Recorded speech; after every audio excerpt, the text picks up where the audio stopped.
dozens of staff, managers, well-wishers, cleaners.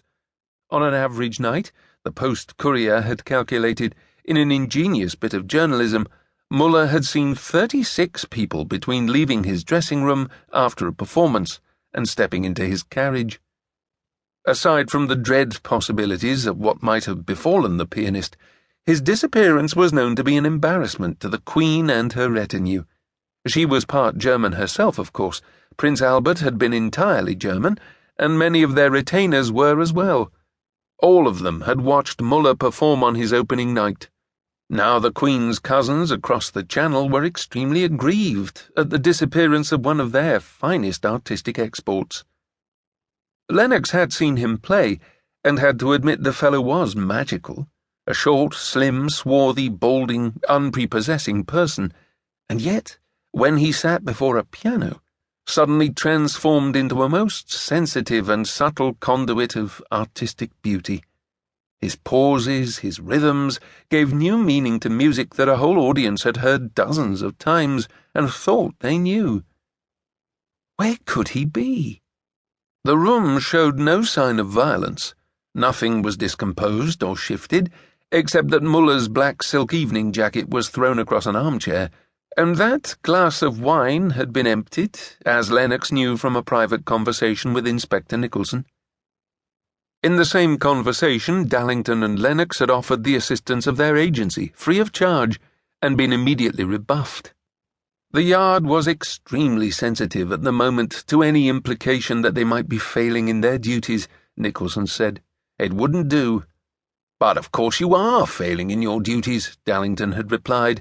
A pig with a magnifying glass would be as much use as the lot down at the theatre. Nicholson frowned. A pig couldn't even hold a magnifying glass. I won't have you besmirch pigs in my hearing, said Dallington moodily. He desperately wanted a chance to find Muller. Indeed, Lennox suspected that he had been absent from the offices so much that week because he was conducting his own investigation. Some of the finest chaps I ever met were pigs. Well, as you know, I'm not on the case myself, though I would very much like to be. Anyone who finds Muller particularly alive is guaranteed promotion. I still think you ought to come work for us, Lennox had said. They'd been sitting in the Two Princes, a dim pub with a bright little coal fire and very good ale. Nicholson, packing his pipe, had shaken his head.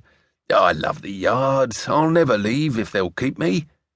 Both Dallington and Lennox must have looked doubtful because he had felt compelled to add, It's my Oxford, you see.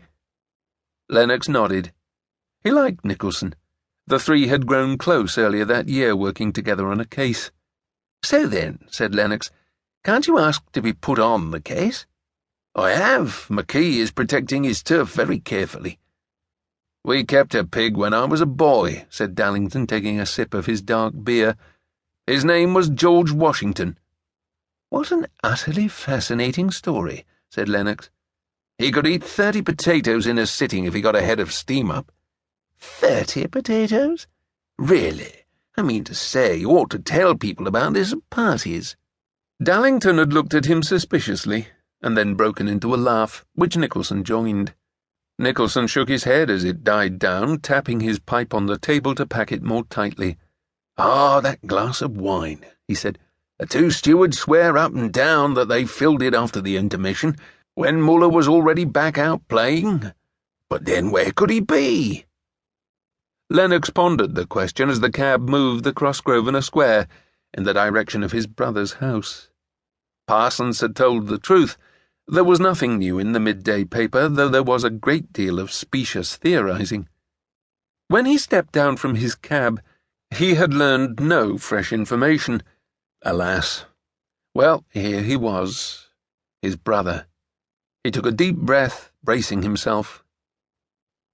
Sir Edmund Lennox was 2 years older than Charles, and they had passed their childhoods as close as two brothers could be, first at their family home, Lennox House in Sussex, then together at Harrow School in London, and finally 2 years apart at Oxford. Their paths had diverged slightly after that.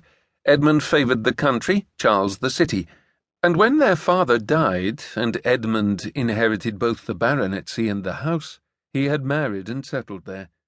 Then, however...